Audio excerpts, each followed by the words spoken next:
কোরআনকে যদি জিজ্ঞাসা করেন যে হে কোরআন তোমার নাম কি, কোরআনের ভাষায় তখন কোরআন উত্তর দেয় বাল হুয়া কুরআনুম মাজিদ, আমার নাম কি কুরআনুম মাজিদ।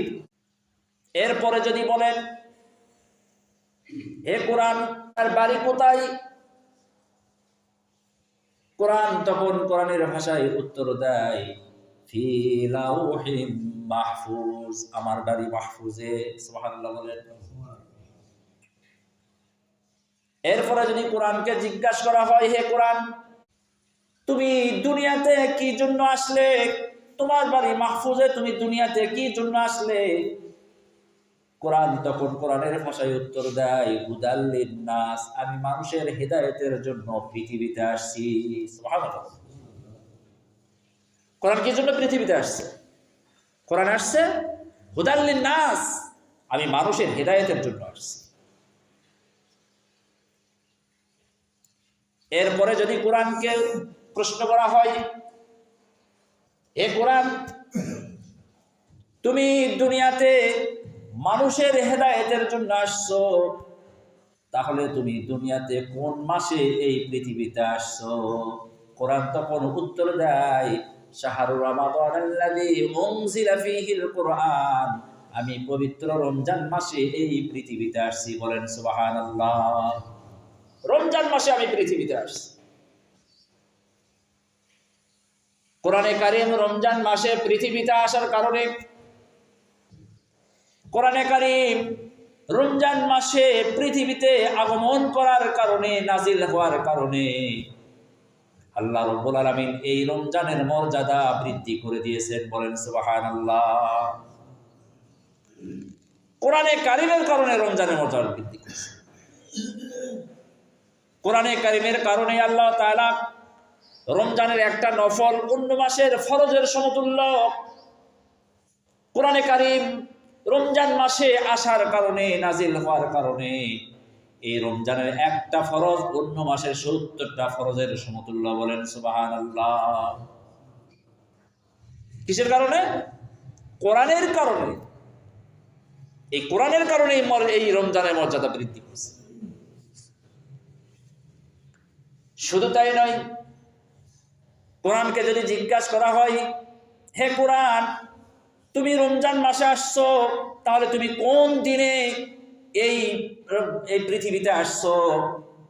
তখন কোরআনের ভাষায় উত্তর দেয় ইন্না আনজালনাহু ফি লাইলাতুল কদর, আমি পবিত্র কদরের রাত্রিতে এই পৃথিবীতে আসছি। বলেন সুবহানাল্লাহ। কদরের রাত্রিতে আমি এই পৃথিবীতে আগমন করছি, পৃথিবীতে আসছি। কদরের রাত্রিতে এই কোরআনে কারীম নাজিল হওয়ার কারণে কদরের মর্যাদা আল্লাহ তাআলা বৃদ্ধি করে দিয়েছেন। কেমন বৃদ্ধি করে দিয়েছেন? এই একটি রাত্রি যে ব্যক্তি ইবাদত করবে কদরের রাত্রিতে, রাত্রি জাগরণ করবে, অন্য মাসের হাজার মাস, সহস্র মাস, হাজার মাসের চাইতে উত্তম সওয়াব আল্লাহ রাব্বুল আলামিন এই কদরের রাত্রির আমলের মধ্যে দান করবে। বলেন সুবহানাল্লাহ। চারটিখানি কথা না, কদরের রাত্রিতে একটি রাত যদি কেউ ইবাদত করে সহস্র মাস, অর্থাৎ হাজার মাসের চাইতে বেশি উত্তম, বেশি সওয়াব আল্লাহ তাআলা একটি রাতের মধ্যে দান করবে। সুবহানাল্লাহ। অন্যান্য নবীরা আল্লাহর কাছে দরখাস্ত করছিলেন যে আল্লাহ আপনি যদি আমাদেরকে নবী না বানায়া যদি শেষ নবীর উম্মত বানাইতেন তাহলে আরো বেশি আমার লাভবান হইতাম। বলে কারণ বলে আমরা তো কি বলে শেষ নবীর উম্মত, রাসূল সাল্লাল্লাহু আলাইহি ওয়াসাল্লামের উম্মতেরা অন্যান্য নবীদের তুলনায়, অন্যান্য জামানার মানুষের, অন্যান্য নবীদের উম্মতের তুলনায় খুব সীমিত অল্প সময় জীবিত থাকবে।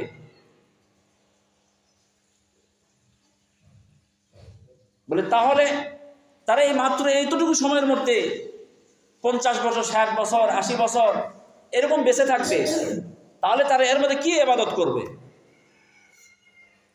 কোন কোন বর্ণনায় আসছে অন্যান্য নবীর উম্মতেরা শুনে এই কথা বলছিলেন, আমরা যদি ওই জামানায় জন্মগ্রহণ করতাম তাহলে আমরা ওই সময়টা 50 বছর, 60 বছর, 80 বছর গাছ তলায় কাটাই দিতাম, বাড়িঘর বানাইতাম না। সুবহানাল্লাহ বলে। আর আমরা 60 বছর, 50 বছর, 80 বছর বেঁচে থেকে সব কিছু করতেছি, কি বলেন, তাই না? উত্তরে আসছে, সেই সময়ের উম্মতেরা শেষ নবী, আখিরি নবী মুহাম্মদুর রাসূলুল্লাহ সাল্লাল্লাহু আলাইহি সাল্লামের উম্মতেরা অল্প হায়াত পাবে, অল্প দিন বেঁচে থাকবে, কিন্তু তাদেরকে এমন কিছু কিছু রাত দান করা হয়েছে, রাত দান করা হবে। তারা একটি রাত ইবাদত করলে হাজার মাস ইবাদত করলে যা সওয়াব হবে তার থেকেও বেশি সওয়াব একটি রাত্রির মধ্যে আল্লাহ তাআলা দান করবেন। সুবহানাল্লাহ। তখন তারা বলছিল, যদি আমরা ওই জামানায় যদি জন্মগ্রহণ করতাম তাহলে আমরা বেশি লাভবান হতাম। আমাদেরকে আল্লাহ তাআলা দামি করে নেন। বলতেছিলাম সেই কদরের কথা। কদরের রাত্রিতে কোরআনে কারীম নাজিল হওয়ার কারণে কদরের রাত্রির মর্যাদা বৃদ্ধি হয়েছে। শুধু তাই নয়, আমরা সকলেই জানি, যারা হাজী সাহেব তারা বলতে পারবেন যে মক্কা শরীফে 1 রাকাত নামাজ পড়লে 1 লক্ষ রাকাত নামাজ, অন্য জায়গায় 1 লক্ষ রাকাত পড়লে যে সওয়াব হবে, মক্কা শরীফে 1 রাকাত নামাজ পড়লে ওই সওয়াব, ওই পরিমাণ, অর্থাৎ 1 লক্ষ রাকাত নামাজের সওয়াব আল্লাহ তাআলা দান করবেন। সুবহানাল্লাহ। কারণ মক্কা শরীফের মর্যাদা কেন বৃদ্ধি করে দেওয়া হলো? ওই মক্কা শরীফে সর্বপ্রথম কোরআনে কারীম আল্লাহ তাআলা নাজিল করছেন, এই জন্য মক্কা শরীফের মর্যাদা আল্লাহ তাআলা বৃদ্ধি করে দিয়েছেন। ওই জন্য ওই জায়গাতে 1 রাকাত নামাজ পড়লে 1 লক্ষ রাকাত নামাজের সওয়াব আল্লাহ তাআলা দান করবেন। সুবহানাল্লাহ। বলতেছিলাম মূল কথা হলো, রমজানের মর্যাদা বৃদ্ধি হয়েছে কোরআনের কারণে, কদরের রাত্রির মর্যাদা বৃদ্ধি হয়েছে কোরআনে কারীমের কারণে, মক্কা শরীফের মর্যাদা বৃদ্ধি হয়েছে কোরআনে কারীমের কারণে।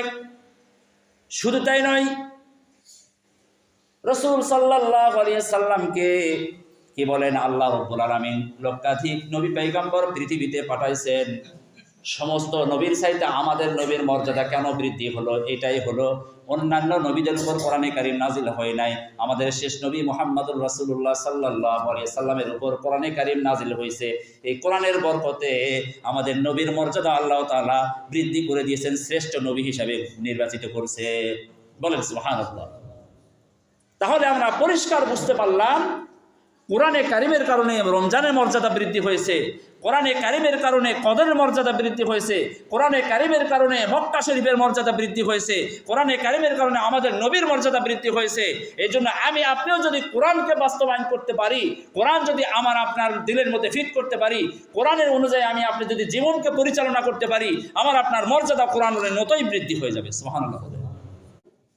তো প্রথমে আল্লাহ তাআলা বলছেন, ইয়া আইয়ুহাল্লাযীনা আমানু, আল্লাহ তাআলা বলছেন হে ঈমানদার গুণ, হে মুমিন গুণ। এখানে ঈমানদারদেরকে ডেকে ডেকে বলছেন। এই কথাটাকে আমাদের মনে করতে হবে, আল্লাহ আমাদেরকে বলতেছে হে ঈমানদার গুণ, হে মুমিন। যারা মুমিন, যারা ঈমানদার, তাদেরকে বলতেছে। তাহলে সর্বপ্রথম আমাকে ঈমানদার হতে হবে, মুমিন হতে হবে। যদি এই কথা আমার মনে করি, কি বলেন, আল্লাহ আমাকে বলতেছে এই কথা মনে করতে হলে আগে আমাকে ঈমানদার হতে হবে, মুমিন হতে হবে। কি বলে, কুতিবা আলাইকুমুস সিয়াম, আল্লাহ বলছেন তোমাদের উপর রমজানের রোজা ফরজ করা হয়েছে, তোমাদের উপরে রমজানের রোজা ফরজ করা হয়েছে। তার মানে কি, এই রমজানের রোজা আমাদেরকে রাখতে হবে। কি বলে, রাখতে হবে, এরকম না যে থাকতে পারলে থাকবো, না থাকতে পারলে না থাকবো।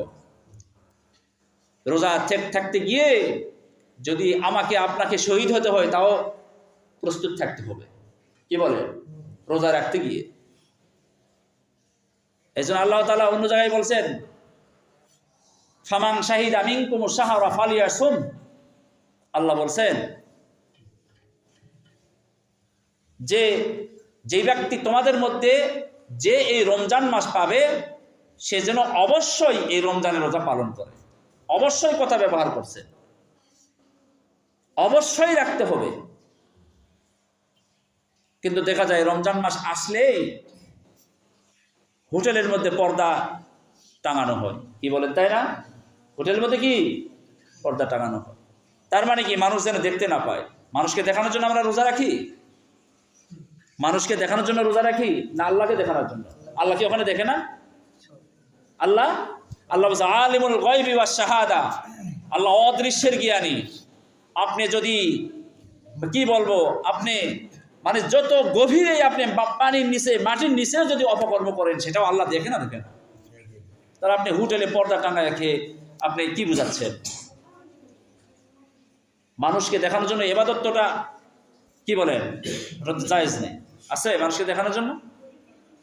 তো বলতেছিলাম যে আল্লাহ তাআলা বলছেন যে তোমাদের উপর রমজানের রোজা ফরজ করা হয়েছে, মিন ক্বাবলিকুম, তোমাদের পূর্ববর্তী গুণের উপরও ফরজ করা হয়েছিল, তোমাদের পূর্ববর্তী গুণের উপর ফরজ করা হয়েছিল। তার মানে কি বুঝাচ্ছেন আল্লাহ তাআলা যে শুধু তোমাদের উপরই ফরজ করা হয় নাই, তোমাদের পূর্ববর্তী গুণ যারা ছিল অন্যান্য নবীদের আমলে তাদের উপরও কি রমজানের রোজা ফরজ ছিল। যেমন আমাদের দেশের দেখা যায় যে অনেকে দেশের বাইরে যায়, যাওয়ার সময় কান্নাকাটি করে না? তখন বাবা মা তার আত্মীয় স্বজনরা বলে যে তোমার অমুক বড় ভাই গেছে, তোমার বড় আব্বা গেছে, বা হচ্ছে তোমার দুলা ভাই গেছে, তোমার মামা গেছে, তোমার খালু গেছে, হ্যাঁ তোমারও কোনো সমস্যা হবে না। আবার মেয়েরা যখন বিয়ে দেওয়া স্বামীর বাড়িতে যায় বিয়ের দিন, সেই দিন যাওয়ার সময় কান্নাকাটি করে, বলে তোমার বড় আবু তো আমাদেরকে ছেড়ে স্বামীর বাড়িতে আছে, শ্বশুর বাড়ি আছে, তো তুমিও যাও, এরকম সান্ত্বনা দিয়ে বলে না? আল্লাহ তাআলাও সান্ত্বনা দিয়ে বলছে মিন ক্বাবলিকুম দ্বারা আল্লাহ তাআলা সান্ত্বনা দিয়ে বলতেছেন যে তোমার উপর শুধু ফরজ করা হয় নাই, তোমাদের পূর্ববর্তী গুণের উপরও ফরজ করা হয়েছিল, লাআল্লাকুম তাত্তাকুন, যাতে করে তোমরা মুত্তাকি হতে পারো, পরহেজগার হতে পারো, তাকওয়াবান হতে পারো। তাকওয়া অর্জনের উদ্দেশ্য হচ্ছে এই রোজা, তাকওয়া হাসিলের জন্য। রমজান মাসের মধ্যে তাকওয়া মানে কি? তাকওয়া মানে যে ব্যক্তি গুনাহকে বর্জন করে, গুনাহকে কি করে? বর্জন করে, গুনাহ থেকে নিজেকে বিরত রাখে। ইমানদারের বৈশিষ্ট্যই হচ্ছে যে গুনাহকে বরদাস্ত করবে না, গুনাহ থেকে কি সবসময় নিজেকে বিরত রাখবে। নিজেকে গুনাহ থেকে বিরত রাখতে পারলেই মনে করবেন আমি তাকওয়াবান। আর ইমানদার মুমিন কিভাবে মনে করবেন যে আমি ইমানদার না আমি ইমানদার কিনা, এটা কিভাবে পরীক্ষা করবেন? যদি একটা নেক আমল করতে যদি আপনার মানে ভালো লাগে তাহলে মনে করবেন আমি ইমানদার। নেক আমল করতে যদি ভালো লাগে তাহলে মনে করবেন আমি ইমানদার। গুনাহ করতে যদি তিক্ততা লাগে তাহলে মনে করবেন আমি ইমানদার। আর যদি নেক আমল করতে আপনার যদি বিরক্ত ভাব বিরক্তি ভাব আসে, মনে করবেন আমি ইমানদার নই, আমি মুমিন নই। গুনাহের কাজ করতে যদি তৃপ্তি লাগে মনে করবেন আমি ইমানদার নই। ফেসবুকে খারাপ কিছু দেখতে যদি তৃপ্তি লাগে, মজা লাগে, মনে করবেন আমি ইমানদার নয়, আমি মুমিন নয়। ইমানদারের সংক্ষিপ্ত ব্যাখ্যা। এই জন্য তাকওয়াবান হতে হবে। নিজেকে কিভাবে গুনাহ থেকে বিরত রাখবো, নিজেকে কিভাবে পবিত্র রাখবো, নিজেকে আল্লাহর পর্যন্ত আল্লাহর নৈকট্য হাসিলের জন্য এইগুলি কাজ করার জন্য পাগল হবে, সে হলো ইমানদার, সে হলো মুমিন। এই জন্য আল্লাহ তাআলা সংক্ষিপ্ত সময়ে যতটুকু আলোচনা করলাম এর উপর আমল করার তৌফিক দান করেন। সকলে বলুন আমিন। ওয়া আখিরু দাওয়ানা আলহামদুলিল্লাহি রাব্বিল আলামিন। আসসালামু আলাইকুম ওয়া রাহমাতুল্লাহ। সকলে শুনুন।